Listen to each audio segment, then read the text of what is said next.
News just in now, renowned broadcaster Derek Watts has passed away. Watts was a carte blanche anchor for about 35 years. He announced a few months ago that he was battling cancer. Let's now speak to his former colleague, Devi Sankari. Governor Devi, of course, not good news this afternoon, but what can you tell us as a former colleague? What can you tell us about Derek's illustrious career in the media industry? Look, I mean, first of all, I think we knew that Derek wasn't well, but to hear this news so quickly, it's going to be a massive shock for most people in the industry.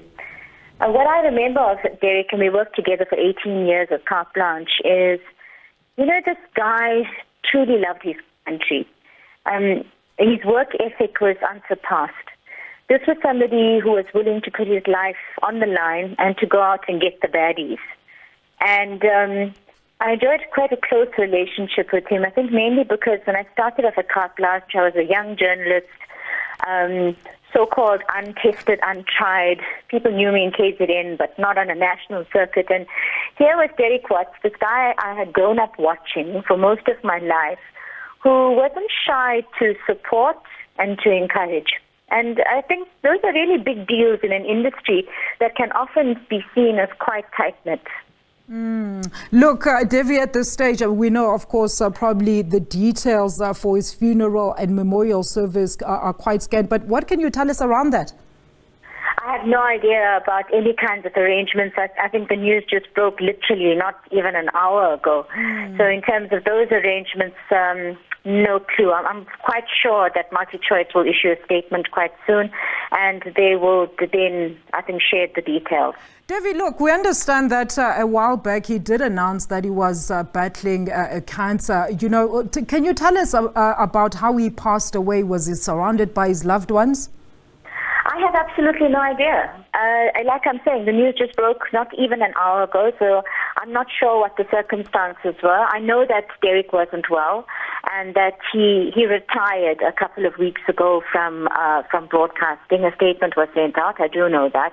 I did go to see him 6 weeks ago, and we spent a lovely, I think it was a sunny afternoon on his patio, and just chatting about old times, catching up on our stories, and I think actually exchanging war stories. Because we basically went into war every single day, and unless you go into the same war, no one's ever going to understand. Absolutely. And I mean, looking at his last piece of work, Devi, which was, of course, that advert, I mean, he was quite a lively character, wouldn't you say? Oh, Derek was the life of a party.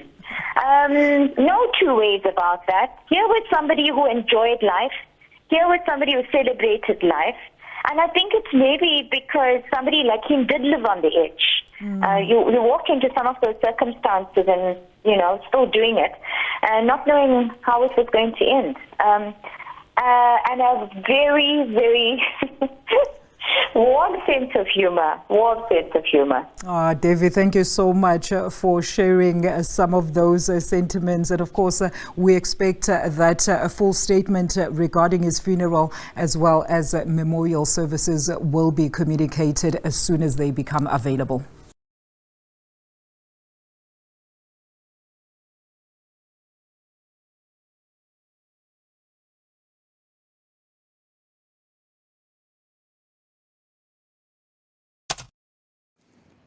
Hi, family, and welcome back to our Thinking Thanks Tuesday with me, Zoliswa, or Xhosa Chick, wherever you want to call me.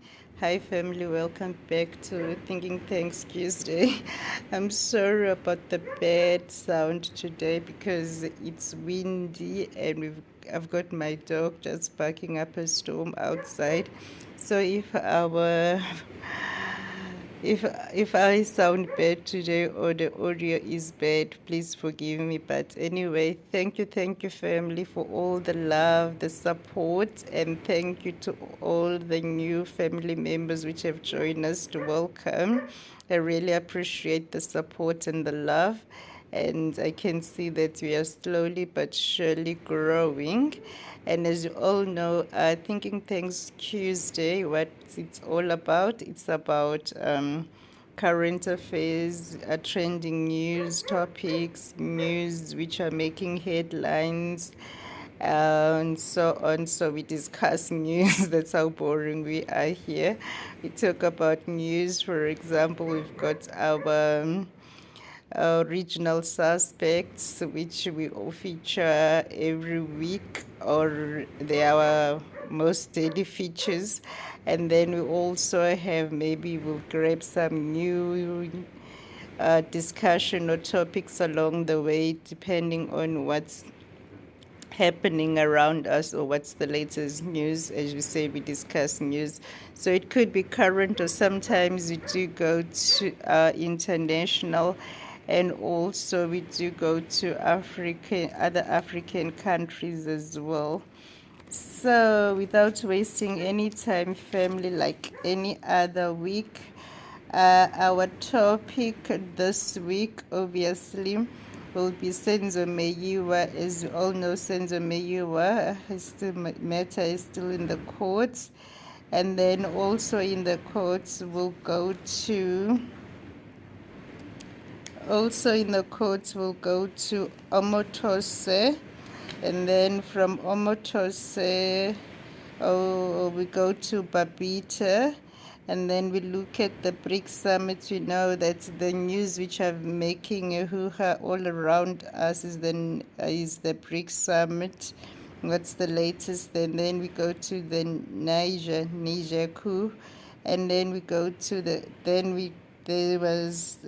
this time around we go to the Canada fires, and we go to the Lucy led by which is an Australian. It's a British nurse. It's a British nurse, I believe, which have murdered children. Yes, and then we go and check what's the latest on Donald Trump. And that's our news for today. Or maybe we'll also have a look on. I know that the Women's World Cup, Football World Cup, is finished now. Let me just quickly check which country won, because after Banyana came back, we kind of lost interest on the women football, on the women football World Cup. So I'm trying to check to see which country won. So let's see. FIFA World Cup, the Great One, Argentina and France. This one is an old one, but yeah. The Women Football World Cup is finished. Oh gosh, I hate this noise. Anyway, we'll be fine. And then, okay, without wasting time, let us England versus Spain, women next and highlight all goals, women football. So I think it's Spain which won. Yes, the Women's Football World Cup is finished and Spain won with 1-0. Yeah, World Cup Women 23 final, England versus Spain. So the Spain won with 1-0. So that's how the end of the Women's Football World Cup was. And now we go to our stories. Like, we've never left. As I said, our first story, obviously, it's gonna be Senzo Meyiwa. On the Senzo Meyiwa side of the things, so as you all remember from last week already, we are still in court with the Senzo Meyiwa. People are still testifying, giving their version of the stories. As we all know, we started from Yozandi Kumalo. We went to the neighbors. After the neighbors, we went to the friends, and then we were busy with the experts, and we did the data experts analyst, which were the findings which they found when they collected data from the phones.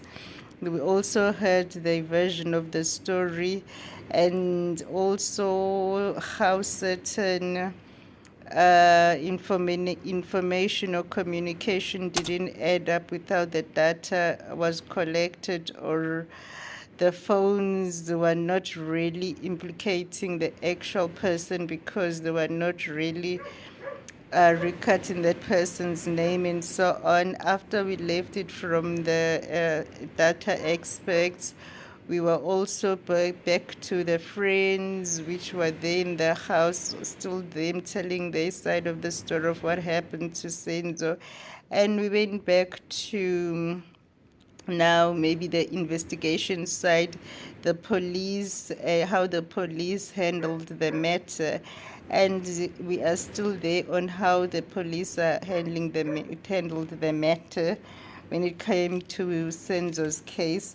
So the court now focuses on the police, on how the collection of evidence and the handling of the case was, how the crime scene was left unattended, how the crime scene was tampered with, and so on, how the crime scene was cleaned up before any evidence was collected. And yeah, it's a mess, people.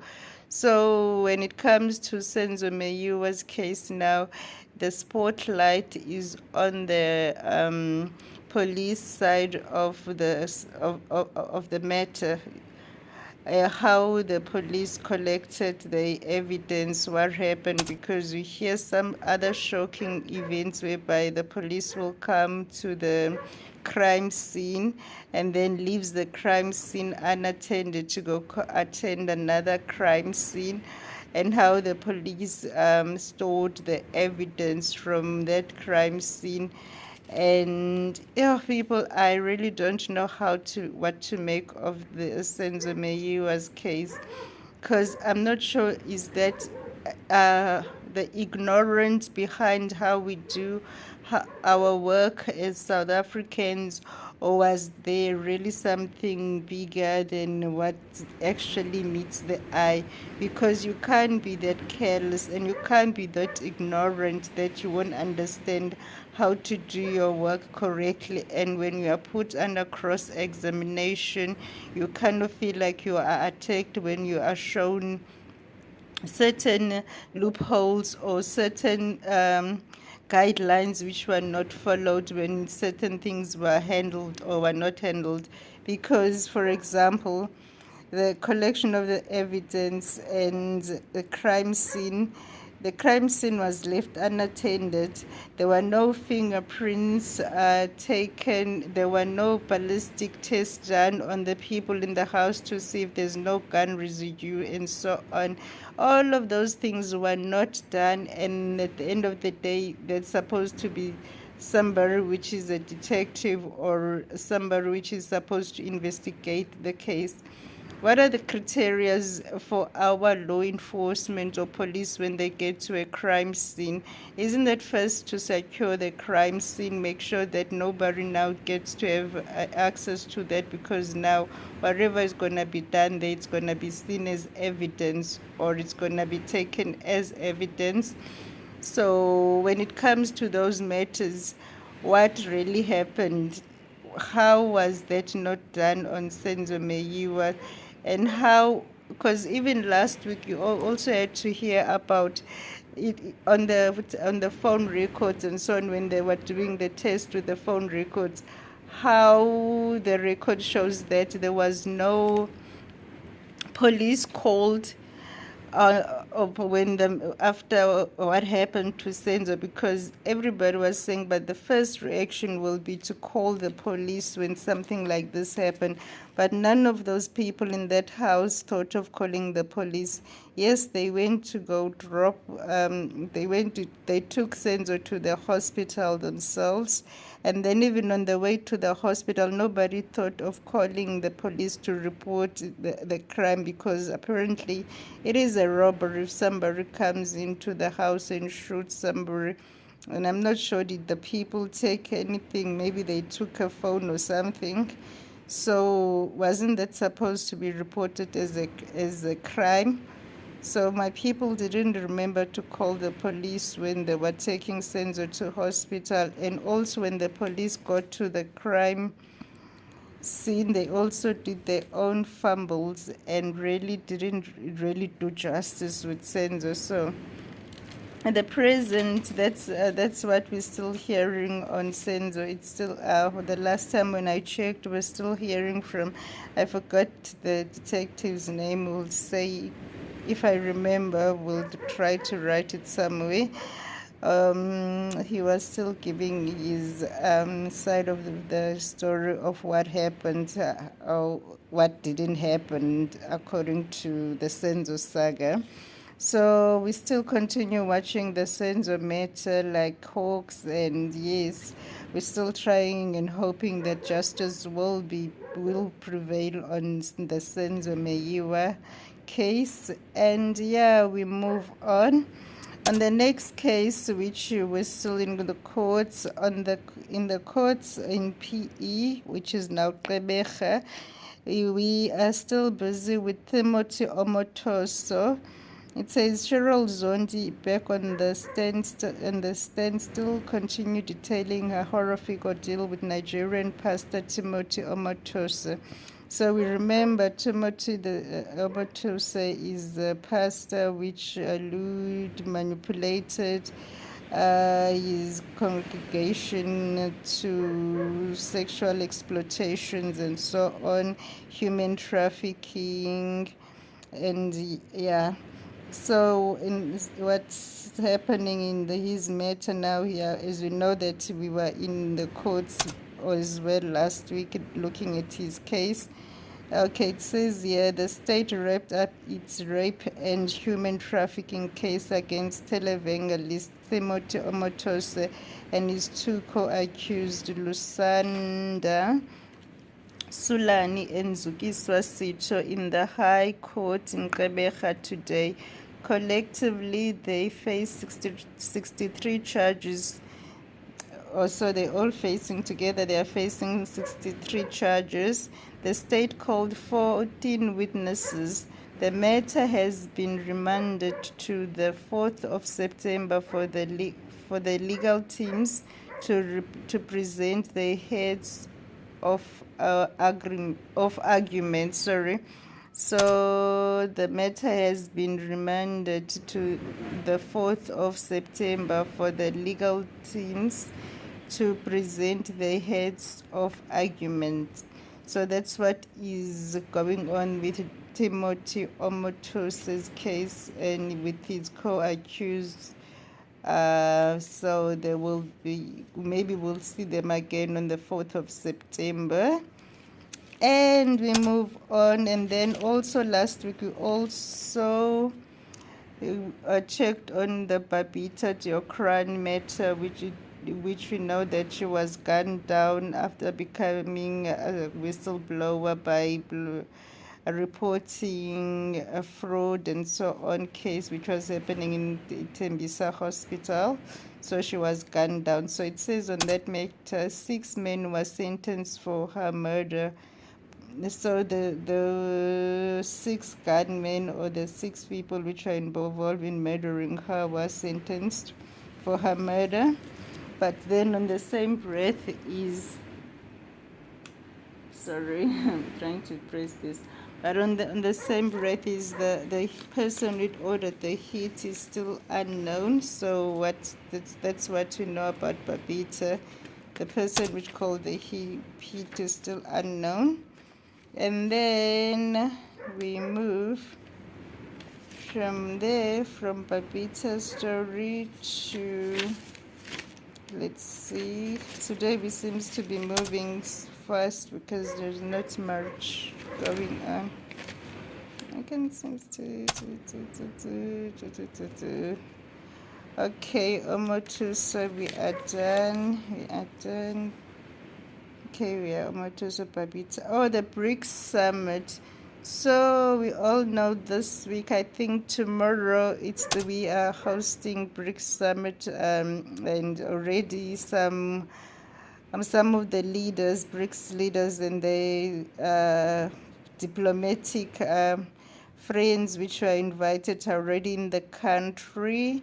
So we are hosting, and Sentin is buzzing with your who's and who's of the business world. So we know that, and one of the highlights of the BRICS, as we said last week, it's the currency discussions, is the membership of other countries and so on, whether they will be allowed to be part of the BRICS or so on. And also Jinping state visit. So Jinping is on a state visit to South Africa ahead of the BRICS summit. So as all know, Jinping is China's president. Is here. He arrived yesterday, which was Monday. So he's on a 3-day state visit, and that state visit includes the BRICS summit as well. And also, when it comes to the BRICS summit, our president did give a nation address based on what the BRICS means and where we stand as South Africans. So some people said when it comes to his statement or on what we as South Africa stand for when it comes to international matters need to be clarified, because yes, we do not believe in conflict, but at the same time, we do not want to be involved, but we take sides. So it was all of that mess.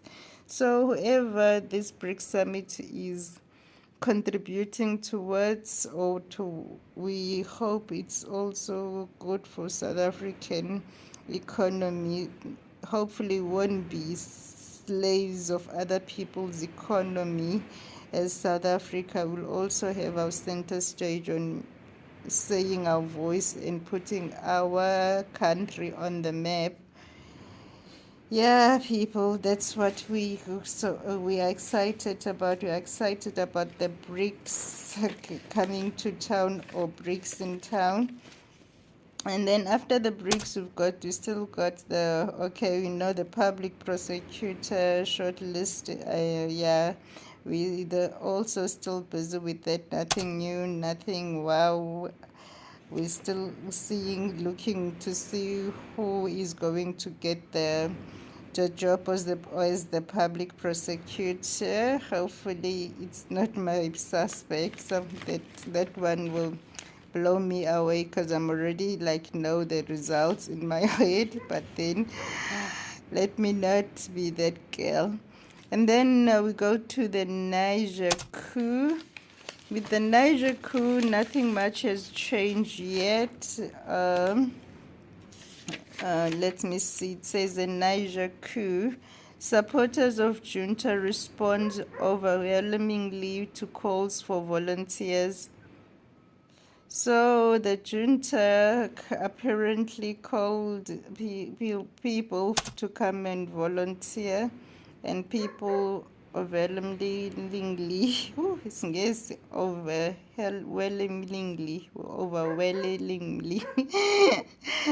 overwhelmingly to calls for volunteers. ECOWAS is the Economic Community of West African States, will use force to enforce democracy and military force, and they say that military force is ready to intervene anytime order is given. So the conclusion of a 2-day military meeting about Niger, West African military chiefs discussed strategy for a possible intervention and came up with a plan to restore democracy in the country, although no specific date was given. So it might go to a point whereby they have to have maybe what you call it civil war and so on in Niger for them to enforce democratical intervention or enforcement. So we'll see how Niger still goes on and how the whole junta is responding with its supporters growing by day, because apparently the volunteers came in numbers and people were excited to be part of the junta. And from there, we moved to, as last week we were discussing fires, this week we are back again with fires. This time around, it's Canada fires. Says thousands have fled their homes as huge wildfires burned near the capital city of Canada's Northwest Territories. Around 19,000 people have left Yellowknife in less than 48 hours, with about 15,000 fleeing in cars and 3,800 living on emergency flights, said officials on Friday. So apparently the last time I heard, which was this morning, they said that at least the fires have slowed down, but then they're not out yet. So it says a larger than an island space has burned down already, and more and more people have been evacuated from their houses. That's what was happening in Canada. So the reason why I also took this Canada story is because I think 3 months ago, there were South African firefighters which went down to Canada to go help with the fires. I'm not sure if they're back yet, but yeah, so we have also our people which were helping.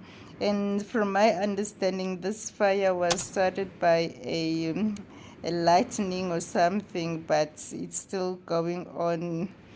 And that's what's happening with the international fires. And our next story is from Britain. This one has really caught my mind. This is about Lucy Letby. I hope Lucy Letby, yes. It says the most prolific child killer in modern Britain. This was from BBC. So Lucy Letby was given multiply whole life sentences and will spend the rest of her life behind bars. The 33-year-old was convicted of murdering 7 babies and attempting to kill 6 other infants at the Countess of Chester Hospital. She is in the first medical profession to use their training and uniform to deceive and manipulate colleagues and relatives and to kill patients. So Lucy is a nurse, as you can hear that he was on the child side,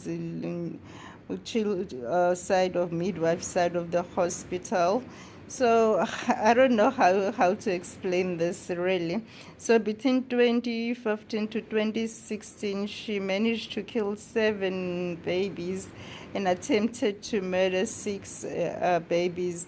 So how she used to do, she used to inject babies with air. She used to overfeed the babies. It's just a nasty, sick story when you hear about it. And after all of those killings, she will text her colleagues and talk about how life is supposed to let go of another thing and so on. And then and people were starting to see certain things were not adding up, because from 2015 the death of babies started to rise. And then apparently also she was arrested twice, and then she was only charged in 2020.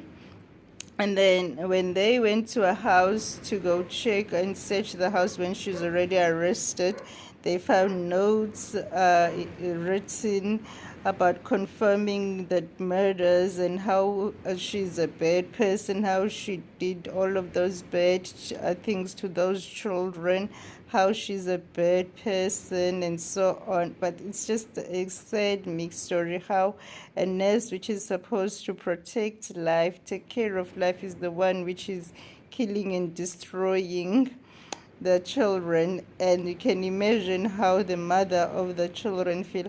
I even don't know how to feel as a woman as well, because imagine you give birth to a healthy baby and somebody decides that they don't like this baby, they're going to kill it, and you've got no say in that because it's supposed to be in the protected hands of a nurse.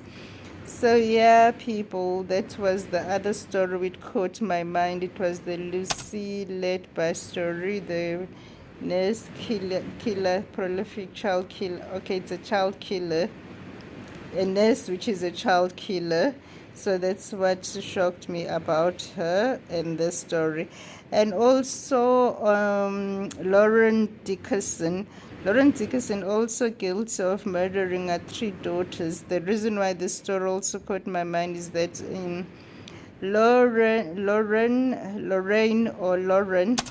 Dickerson were ex-South Africans. They moved to in New Zealand in 2021. I think she was also like a medical professional or something. And she had like twins, 3 daughters, and 2 were twins, if I'm not 3 daughters, and so the twins there was twins and another daughter, so it makes 3 daughters. And apparently she killed him, and yeah, she was found guilty of murdering her 3 daughters. And that was also another horrific story, how a mother can behave, or a woman can be able to kill. So yeah, family, I think that's all the stories which we will be doing today. So we've done Senzo, we've done Omotoso, we've done Babita, we've done the BRICS, we've done the Niger coup, we've done Canada Fires, we've done Lucy, we've done, did we do Donald Trump? Let's see. Did we do Donald Trump? I don't remember doing Donald Trump. Okay, we already said we know the women football. Spain won. That was it. Oh, with Donald Trump, let's see, what do we have? Donald Trump. It says Donald Trump turning himself into authorities this week and be processed at a jail in Georgia. Mr. Trump, along with 18 co-defendants, have until midday Friday, U.S. time, to present themselves to a court in Atlanta. It comes after the 77-year-old was charged in connection with efforts to overturn the results of the 2020 election in the state. So Donald Trump will be turning himself in, that's what he's saying, to authorities by this week. So by this week, that's when he will hand himself in. That's what we know. So there's not much fireworks, family, in the news. The only things which, when I'm checking my news timeline, it's like the BRICS summit discussion, BRICS Summit, world leaders gather in Senton. BRICS Summit, city managers welcome and embracing. Speech by Patel, Africa no longer just a raw material. China and South Africa's new conference. So as I said, everything is just about the BRICS Summit this week and our regular accused in courts. And yeah, that's where we are today. So thank you, family, for all the love and support. I really appreciate the love, and please don't forget to subscribe, comment, share, like, tell your friends and family about this channel, the boring channel where we discuss news, and let them join us. And yeah, we shall see each other next week, family. Bye.